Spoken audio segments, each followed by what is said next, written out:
Hi everybody, Dana Sparks, broker of Maximum One Greater Atlanta Realtors. And this week's contract tip has to do with the seller's property disclosure form and your contracts. So a couple of issues. There are many sellers nowadays who are choosing to not include the seller's property disclosure form as that form is in the contract packages they're choosing not to fill that out and sign it.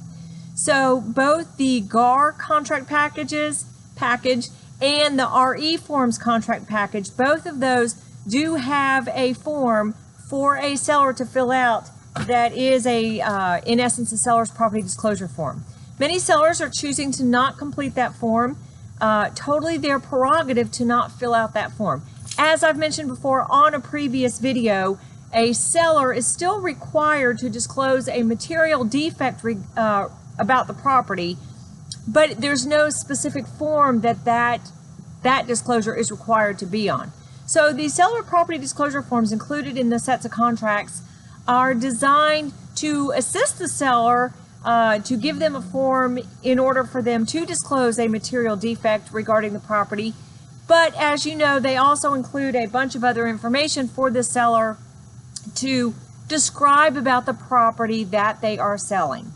So if a seller chooses to not fill one out, a couple of things. Number one, that seller needs to be prepared to answer the question from a potential buyer. Well, what is that person hiding? Why has the seller chosen to not fill out that form? And for whatever reason that the seller is choosing to not fill out that form, number one, they don't want to fill it out. Number two, they don't really know all the answers to the questions. Number three, they don't want to inadvertently give out information they don't know about. Number four, they don't want to warrant something about the property that they're not 100% sure about, which could potentially create an issue later. So for a variety of reasons, there are sellers that are choosing not to do it. You as the agent, however, there are a couple things you need to pay attention to from the listing side and from the buying side. So from the listing side, when you are signing a listing agreement with your seller and you have a discussion, you get to the part in the contract and you have a discussion about the seller's disclosure form, you need to understand and remember what is in that form. So in the GAR form, it is under paragraph C2, seller's property disclosure statement, and it specifically states that within 3 days of the date of this agreement, seller agrees to provide broker with a current, fully executed seller's property disclosure statement. In addition, if any dwelling on the property or portion thereof was constructed prior to 1978, seller agrees to additionally provide broker with a current, fully executed lead-based paint disclosure exhibit, GAR Form F54, with the same time frame so that the broker may provide the same to buyers in accordance with federal law. Broker is hereby authorized to distribute the seller's property disclosure statement and any lead-based paint exhibit to buyers interested in the property. Seller agrees to promptly update the above referenced disclosure document should any changes occur. That's the GAR listing agreement. In the RE Forms listing agreement, it is under paragraph C, property disclosures. Again, it specifically states, seller warrants and represents that the information with respect to the property as set out in this agreement is true and correct, and that the seller has fully revealed to the broker all pertinent information with respect to the property, including defects therein, if any, and that the broker is authorized to convey all such information to prospective buyers. Then it says, seller agrees to provide broker with a completed seller's property condition report.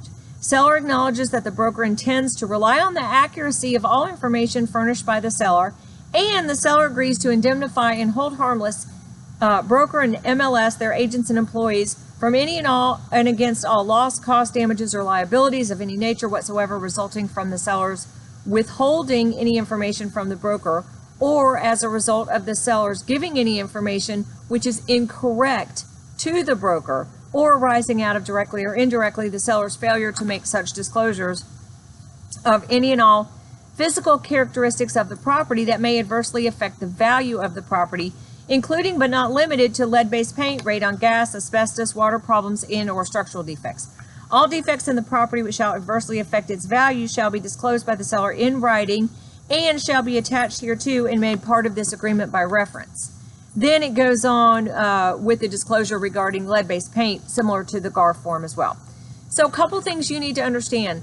The listing agreements, the seller's disclosure form in the listing agreements, and it is reiterated in the listing agreements, is designed to go above and beyond the statewide legal obligation for the seller to disclose material defects. Those forms are designed to disclose anything that would potentially, it's clearly stated in the RE form listing agreement, clearly it discloses anything that could have an adverse effect on the value of the property, whether that be a hidden defect or not. So that's what they are designed for. The listing agreements, you listing agents, when you're getting a seller to sign a listing agreement as you present the contract, which hopefully you are presenting the entire thing, if a seller, you have a discussion and for whatever reason the seller chooses to not complete those disclosure forms, you need to write, you need to acknowledge that in the listing agreement, because if you don't acknowledge that in the listing agreement, the seller has indicated that they will complete those forms and attach them and furnish them to you as the broker so that you can provide them for a selling broker. Now, you selling brokers, on the same hand, if the listing agent has provided the seller's property disclosure form, for example, it is made available to you in the document section on, FMLS or Georgia MLS, just because it is available to you through the MLS system, you as a selling agent, you need to retrieve it from that system or, ask the listing broker for it. And you need to reference it in the body of the purchase and sale as an agreement. So what I mean by that is just because it's available to you, even if you review it, even if your buyer reviews it, if it's made available to you through the MLS system, if it's not part of the contract, it's not part of the contract regardless of what it says. So you selling agents, if there is any of the documents that are made available to you through the MLS systems, just because you and your clients read them and go through them, if you want them to be a part of the contract, you must reference them and attach them to the contract as an exhibit. So, hope this contract tip helped you out. Again, thank you so much for watching. Dana Sparks, broker of Maximum One Greater Atlanta Realtors, satisfying your needs with service, innovation, and education.